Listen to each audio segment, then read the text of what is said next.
Hello दोस्तों, मैं हो राघव और आप सभी का स्वागत करता हूं हमारे YouTube channel UGC net Hindi में। जैसा कि आप देख सकते हैं, मैं लेकर आ गया हूं आपके लिए 2006 का ओल्ड क्वेश्चन पेपर जो कि दिसंबर में हुआ था। तो हम आगे बढ़ते हैं, अगला प्रश्न ले लेते हैं। खड़ी बोली कहाँ बोली जाती है? तो इसका उत्तर आपका आ जाएगा मेरठ। अगला प्रश्न, नागरी लिपि का विकास किस लिपि से हुआ है? तो इसका उत्तर आपका आ जाएगा बी, ब्राह्मी लिपि से विकास हुआ है। अगला प्रश्न हम देख लेते हैं।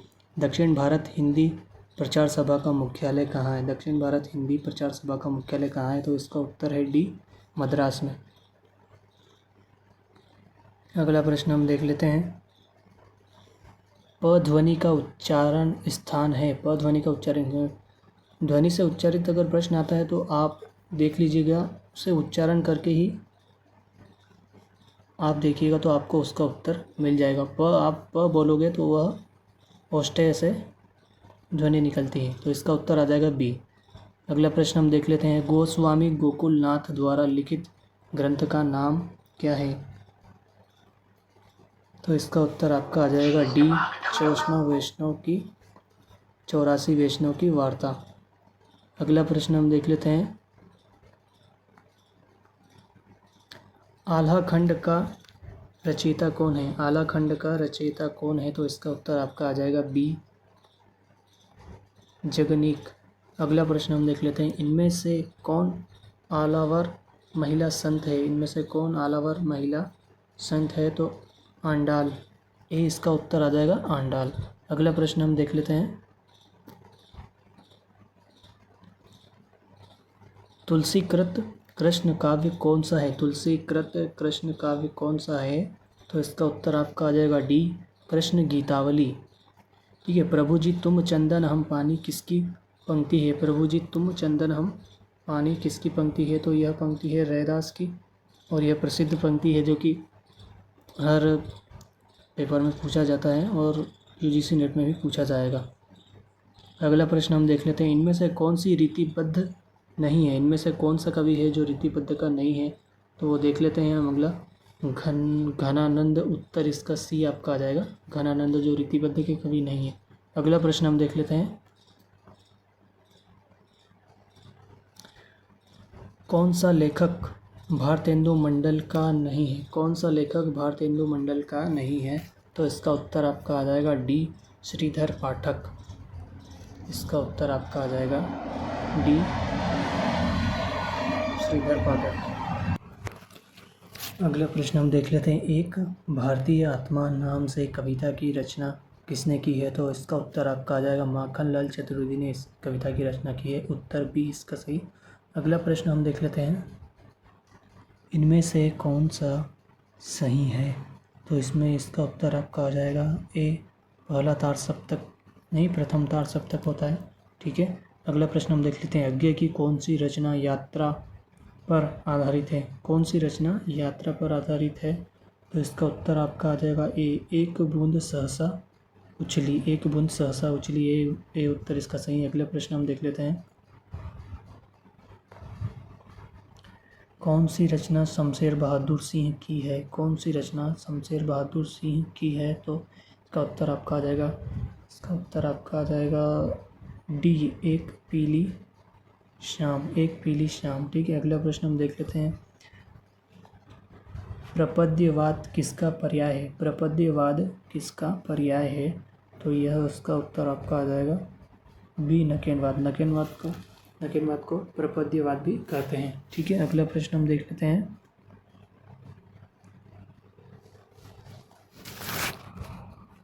कटराबी आरजू किसकी रचना है? तो यह हम देख लेते हैं। इसका उत्तर आपका आ जाएगा सी, राही मासूम रज्जा। ठीक है। नेपथ्य, अगला प्रश्न है। नेपथ्य राग किसका नाटक है? नेपथ्य राग किसका नाटक है? तो इसका उत्तर आपका आ जाएगा ये, मीराकांत का नाटक है। अगला प्रश्न हम देख लेते हैं। अगला प्रश्न, रुद्रट वक्रोक्ति को शब्दालंकार मानते हैं, इसे अर्थालंकार किसने कहा है? तो इसका उत्तर आपका आ जाएगा सी, वामन ने माना है। अगला प्रश्न हम देख लेते हैं। इनमें से कौन भरत मुनि के रस सूत्र का व्याख्याकार है? व्याख्याकार है, अलग दे रखा है, व्याख्याकार है। तो इसका उत्तर आपका आ जाएगा बी, भट्टलोलट। ठीक है, भट्टलोलट इसका उत्तर आपका आ जाएगा बी, भट्टलोलट। हम देख लेते हैं, हम अगला प्रश्न हम देख लेते हैं। निम्नलिखित रचनाओं का सही अनुक्रम क्या है? ये थोड़ा सा प्रिंटिंग मिस्टेक आ जाती है, क्या है इसका उत्तर हम देख लेते हैं। तो इसमें हमें प्रकाशन वर्ष के हिसाब से देखना पड़ेगा। ठीक है, तो हम देख लेते हैं। पहला है, इसका उत्तर आपका होगा, इसका उत्तर आपका सी। ठीक है, सी इसका उत्तर है। स्कंदगुप्त जयशंकर प्रसाद के द्वारा लिखी गई है और इसका प्रकाशन वर्ष है 1928। ठीक है, और पहला राजा जो कि इसके कवि हैं जगदीश चंद्र माथुर और यह लिखी गई है, इसका प्रकाशन वर्ष हुआ है 1969 ईस्वी। ठीक है, 1969 ईस्वी। और फिर उसके बाद है बकरी के कवि हैं सर्वेश्वर दयाल सक्सेना और इसका प्रकाशन हुआ है 1974 ईस्वी। ठीक है, और कोर्ट मार्शल का प्रकाशन वर्ष दे रखा है, इसके नाटककार हैं स्वदेश दीपक। ठीक है, इसका दे रखा है 1991। ठीक है, 1991। ठीक है, इसका फिर हम देख लेते हैं।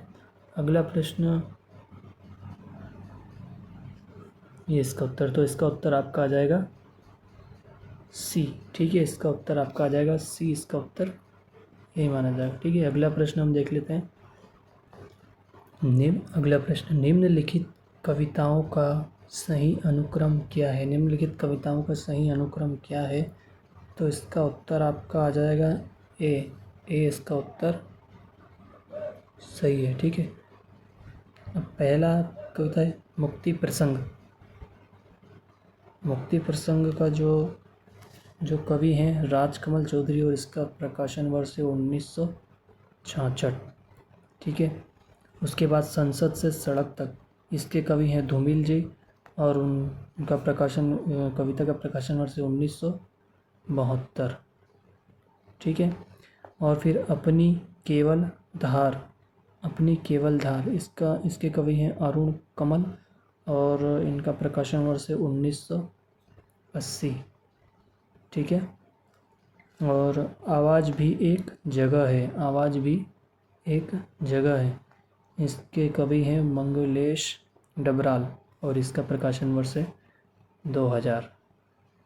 ठीक है, अगला प्रश्न हम देख लेते हैं। निम्नलिखित कृतियों का सही अनुक्रम क्या है? तो इसका उत्तर आपका आ जाएगा डी, इसका उत्तर आपका होगा मेला अचल का प्रकाशन वर्ष है 1954 ईस्वी, मेला वर्ष का प्रकाशन वर्ष 1954 ईस्वी, और पानी के प्राचीर का प्रकाशन वर्ष 1961 ईस्वी। ठीक है, 1961 ईस्वी, और लोक ऋण का प्रकाशन वर्ष 1977 ईस्वी। ठीक है, जंगल जहाँ से शुरू होता है, तो इसका प्रकाशन वर्ष है 2000। ठीक है, अगला प्रश्न हम देख लेते हैं। निम्नलिखित पत्रिकाओं के प्रकाशन का सही अनुक्रम क्या है? तो सरस्वती पत्रिका का प्रकाशन देख लेते हैं हम। सरस्वती पत्रिका का प्रकाशन वर्ष है 1900। ठीक है, हंस पत्रिका का प्रकाशन वर्ष है 1930 ईस्वी। ठीक है, और आलोचना पत्रिका का प्रकाशन वर्ष है 1951 ईस्वी। ठीक है, और रविवार पत्रिका का प्रकाशन वर्ष है 1966 ईस्वी। ठीक है, तो इसका उत्तर आपका आ जाएगा डी, सरस्वती, हंस और आलोचना, इसका उत्तर आपका आ जाएगा डी, इसका उत्तर सही है। अगला प्रश्न हम देख लेते हैं।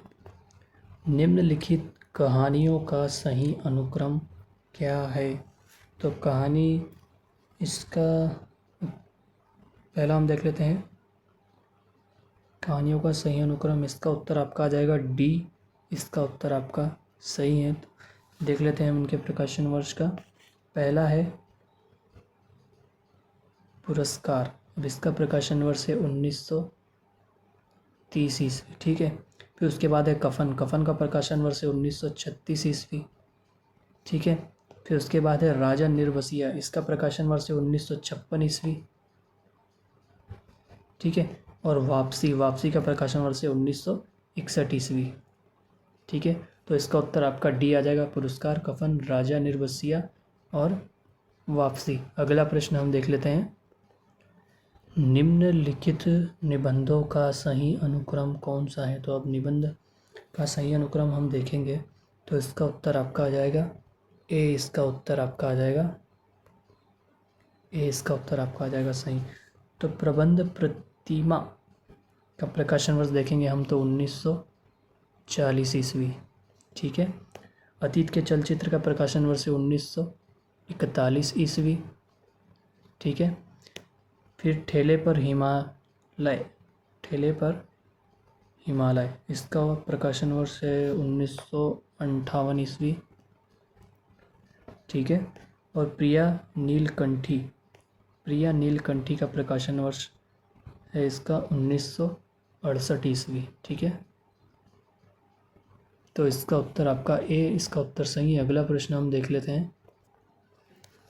निम्नलिखित का सही अनुक्रम क्या है। निम्नलिखित का सही अनुक्रम क्या है। तो अब इसमें देखना है छायावाद, हालावाद, प्रगतिवाद और नकेनवाद।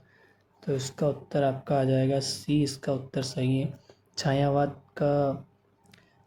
का आरंभ 1918 ईस्वी से हुआ था और हालावाद का आरंभ 1936 ईस्वी से माना जाता है, जो कि छायावाद का अंतिम नहीं सॉरी हालावाद का जो समय है वो है छायावाद का जो समय है 1918 ईस्वी। ठीक है। उसके बाद हम चलेंगे हालावाद। हालावाद का समय जो है 1933 ईस्वी। ये छायावाद के अंतर्गत ही आ जाता है, इसका छायावाद के अंतर्गत। ठीक है। तो फिर अगला है प्रगतिवाद। प्रगतिवाद का समय रहा है 1936 ईस्वी। ठीक है। और नकेनवाद का जो समय रहा है वह है 1956 ईस्वी में इसकी स्थापना हुई। ठीक है। अगला प्रश्न हम देख लेते हैं। रामचरितमानस के कांडों का सही अनुक्रम क्या है। अगर आपने रामायण या रामचरितमानस पढ़ी है तो आप आराम से बता सकते हैं पहला कांड कौन सा हो सकता है। तो पहला कांड है, रामचरितमानस में 7 कांड है, तो हम देख लेते हैं। इसका उत्तर आपका आ जाएगा बी। इसका उत्तर सही है। गोस्वामी तुलसीदास द्वारा रचित है। तो पहला हम देख लेते हैं बाल्यकांड, अयोध्याकांड, अरण्यकांड, किष्किंधाकांड और फिर उसके बाद आता है सुंदरकांड, फिर आता है लंकाकांड, फिर आता है उत्तरकांड। ठीक है। तो यह 7 कांड में से भी कुछ भी बीच में से भी पूछ सकते हैं, तो आप 7 कांड को याद रखिएगा। ठीक है। अगला प्रश्न हम देख लेते हैं। काव्यशास्त्र के ग्रंथों को रचनाकार के साथ सुमेलित कीजिए। मतलब रचनाकार कौन है। तो इसका उत्तर आपका होगा बी। इसका उत्तर है। तो हम देख लेते हैं ध्वन्यालोक के जो रचनाकार है उनका है आनंदवर्धन। ठीक है। साहित्य दर्पण किसने लिखा है। तो आचार्य विश्वनाथ। ठीक है। आचार्य विश्वनाथ। रस गंगाधर किसने लिखा है। तो रस गंगाधर है पंडित राज जगन्नाथ। ठीक है। काव्य प्रकाश किसकी रचना है। तो मम्मट द्वारा लिखित है। अगला प्रश्न हम देख लेते हैं। इन रचनाओं को उनकी रचनाओं के साथ सुमेलित कीजिए। तो गुलाब राय की रचना है मेरी असफलताएं। ठीक है। और फिर उसके बाद है बच्चन की रचना है नीड़ का निर्माण। फिर ठीक है। वियोगी हरि की रचना है मेरी जीवन प्रवाह। ठीक है। और यशपाल की रचना है सिंहावलोकन। तो इसका उत्तर आपका हो जाएगा ए, इसका उत्तर सही हो जाएगा। ठीक है, अगला प्रश्न हम देख लेते हैं। निम्नलिखित आलोचकों तथा उनकी कृतियों का सुमेलित कीजिए। ठीक है, तो इसमें हम देख लेते हैं हजारी प्रसाद द्विवेदी। तो कबीर उनकी कृति है। ठीक है, नगेंद्र की है, जो नगेंद्र की कृति है रस सिद्धांत। ठीक है, रस सिद्धांत इन्हें दिया है। देवराज की कृति है तो छायावाद का पतन। ठीक है, मुक्तिबोध की कृति है तो नए साहित्य का सौंदर्य। ठीक है, नए साहित्य का सौंदर्य। तो इसका उत्तर आपका आ जाएगा सी, इसका उत्तर सही है। ठीक है, अगला प्रश्न हम देख लेते हैं। अगला प्रश्न, पत्रिकाओं का संपादकों के साथ सुमेलित कीजिए। तो अब देख लेते हैं हम पत्रिका किन किन कवियों द्वारा संपादित की गई है। तो पहला हम देख लेते हैं हिंदी प्रदीप। तो इसका उत्तर आपका आ जाएगा हिंदी प्रदीप किसकी रचना है, तो बाल कृष्ण भट्ट। ठीक है, बंगदूत है तो राजा राम मोहन राय द्वारा संपादित किया है। उदंत मार्तंड, तो यह संपादक है, इसके संपादक है पंडित जुगल किशोर। ठीक है, और मतवाला के संपादक है निराला। तो इसका उत्तर आपका हो जाएगा ए, इसका उत्तर सही है। ठीक है, अगला प्रश्न हम देख लेते हैं। कवियों और कृतियों का सुमेलित कीजिए, मतलब कवि ने कौन कौन सी रचनाएं लिखी है वो देखना है हमें। तो केशवदास की रचना है हमारी रसिक प्रिया। ठीक है, मतीराम की रचना है ललित ललाम। ठीक है, भूषण की रचना है शिवा बावनी। ठीक है, शिवा बावनी, भूषण की रचना है शिवा बावनी। और देव की रचना है तो भाव विलास। ठीक है, तो इसका उत्तर आपका हो जाएगा बी, इसका उत्तर आपका सही है। ठीक है, बी इसका उत्तर आपका सही माना जाएगा। अगला प्रश्न हम देख लेते हैं। निम्नलिखित पंक्तियों और कवियों का सुमेलित कीजिए। तो पंक्तियां दे रखी है, उसमें किस कवि की पंक्ति है वो हमें मिलाना है। तो पहला है कनक कदली पर सिंह समारलता पर मेरु सम्माने। तो इनके कवि हैं विद्यापति। ठीक है, विद्यापति। नैन नचाए कहीं मुस्काए लला फिर आइयो खेलन होरी। तो दूसरी पंक्ति किस कवि की है, तो अगले कवि हैं पद्माकर। दूसरी पंक्ति है पद्माकर कवि की। ठीक है, अति सुधो स्नेह को मार्ग है, तो तीसरी जो पंक्ति है वह है घनानंद की। ठीक है, अगला है मोर पखा सिर ऊपर राखी हो गुंज की माल गले पहिरोगी। ठीक है, तो यह पंक्ति, अगला प्रश्न, यह पंक्ति जो है देख लेते हैं हम किसकी है। यह पंक्ति रस खान की पंक्ति है। ठीक है, तो इसका उत्तर आपका आ जाएगा बी, इसका उत्तर आपका सही है। ठीक है, अगला प्रश्न हम देख लेते हैं। निम्नलिखित काव्य पंक्तियों को कवियों से सुमेलित कीजिए। अब ये पंक्तियाँ दे रखी है तो इनको कवियों के साथ सुमेलित करना है। ठीक है, तो इसका हम देख लेते हैं। स्नेह निर्झर बह गया, यह किसकी पंक्ति है, तो निराला की पंक्ति है यहाँ। ठीक है, ओह वरुणा की शांत कछार, यह किसकी रचना है, तो हम देख लेते हैं प्रसाद की पंक्ति है ये। ठीक है, सखी वे मुझसे कहकर जाते, तो यह किस कवि की है, तो मैथिली शरण गुप्त की पंक्ति है। दिवस का अवसान समीप था, तो इसके कवि हैं हरिओध। ठीक है, तो इसका उत्तर आपका आ जाएगा डी, इसका उत्तर आपका आ जाएगा सही है। ठीक है, अगला प्रश्न हम देख लेते हैं। निम्नलिखित पात्रों को नाट्य कृतियों से सुमेलित कीजिए। स्कंदगुप्त का पात्र है प्रपंच बुद्धि। ठीक है, अगला है कोणार्क का पात्र है विशु। ठीक है, आषाढ़ का एक दिन के पात्र हैं विलोम। ठीक है, विलोम है ना। सूर्य की पहली किरण से अंतिम किरण सूर्य की पहली किरण से अंतिम किरण, इसके पात्र हैं शीलवती। ठीक है, तो इसका उत्तर आपका आ जाएगा सी, इसका उत्तर सही है। अगला प्रश्न हम देख लेते हैं। निम्नलिखित रचनाओं और रचनाओं को सुमेलित कीजिए, मतलब रचना दे रखी है, रचना सॉरी ये गलत, रचनाकारों और रचनाओं को मिलाना है। ठीक है, अगला जैनेंद्र की रचना कौन सी है? जैनेंद्र की रचना है अपनी, जैनेंद्र की रचना है मुक्ति बोध। ठीक है, निर्मल वर्मा की रचना है तो वे दिन। ठीक है, ओम प्रकाश वाल्मीकि की रचना है, ओम प्रकाश वाल्मीकि की रचना है तो जूठन। ठीक है, और प्रभा खेतान की रचना है तो आओ पे घर चलें, आओ पे घर चलें। तो इसका उत्तर आपका आ जाएगा ए, इसका उत्तर से आएगा। ठीक है, अगला प्रश्न हम देख लेते हैं। निम्नलिखित कवियों और कृतियों को सुमेलित कीजिए।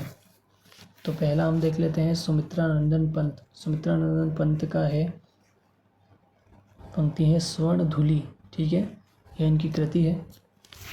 जयशंकर प्रसाद की रचना है लहर। ठीक है, निराला की रचना है अर्चना।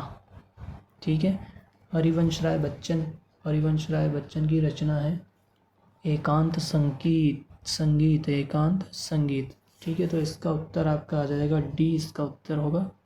ठीक है, अगला प्रश्न हम देख लेते हैं।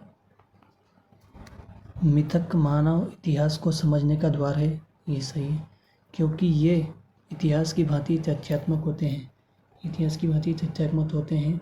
तो इसका उत्तर आपका आ जाएगा बी। ये तो सही है पर दूसरा जो तर्क दे रखा है वह गलत है। अगला प्रश्न हम देख लेते हैं। पश्चिम के नए ज्ञानोदय ने बहुस्तरीय वर्चस्ववाद को बढ़ावा दिया और तर्क दे रखा है उसी कारण साहित्य में विकेंद्रीकरण की प्रवृत्ति बढ़ी। तो इसमें ए और आर दोनों सही हैं, तो इसका उत्तर आपका हो जाएगा सी। ठीक है, अगला प्रश्न हम देख लेते हैं।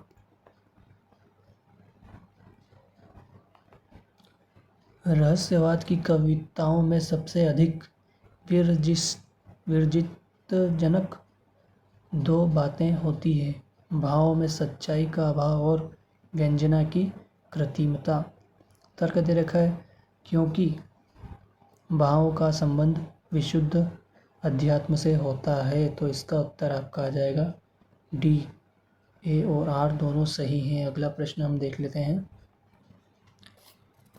साधारणीकरण की अवस्था में सामाजिक या दर्शक भाव मुक्त होकर एकाग्र चित्त से रस का अनुभव करता है। तर्क दे रखा है इसीलिए पश्चिमी नाट्य चिंतक ब्रेख्त ने भी इस बात का समर्थन किया है। तो इसका उत्तर आपका आ जाएगा ए, तो सही है पर इसका आर तर्क दे रखा है वो गलत है, तो इसका उत्तर आपका आ जाएगा डी। अगला प्रश्न हम देख लेते हैं।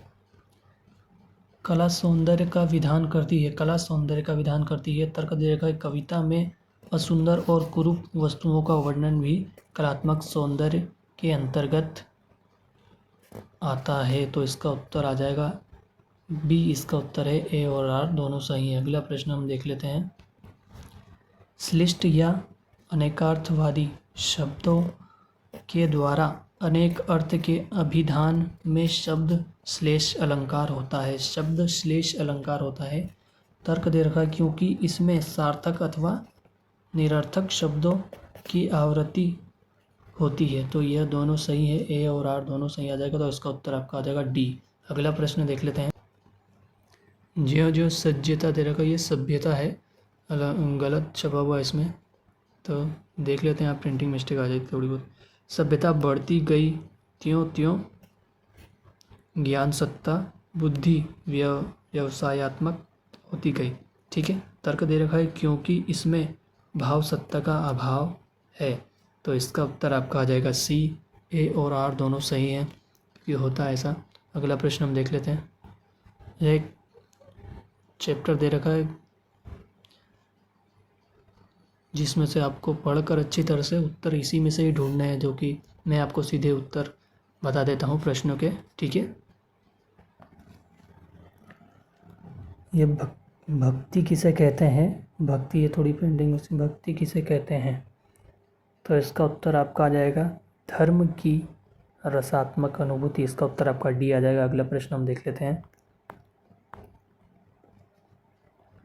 अपने मंगल और लोक के मंगल के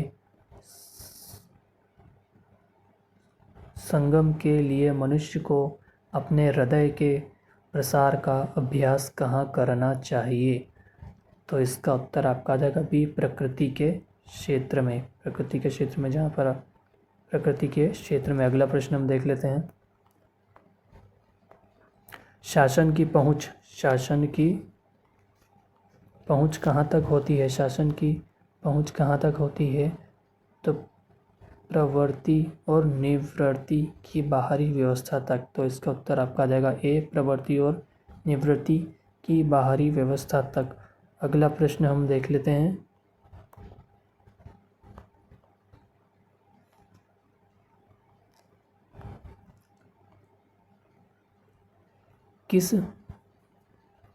किस वृत्ति के प्रसार से संसार के साथ जीवन का प्रकृत सामंजस्य घटित होता है? तो इसका उत्तर आपका आ जाएगा सी, रागात्मिका वृत्ति के प्रसार से। रागात्मिका वृत्ति के प्रसार से। अगला प्रश्न देखते हैं। धर्म के क्षेत्र में शक्ति भावना किससे जागती है? धर्म के क्षेत्र में शक्ति भावना किससे जागती है? तो कविता से, कविता शक्ति से। ठीक है, इसका उत्तर आपका आ जाएगा डी। इसी तरह के प्रश्न और ओल्ड पेपर हम आपके लिए लाते रहेंगे। अगर आपको वीडियो अच्छा लगा हो तो लाइक करें और हमारे चैनल को सब्सक्राइब करें, ताकि आपको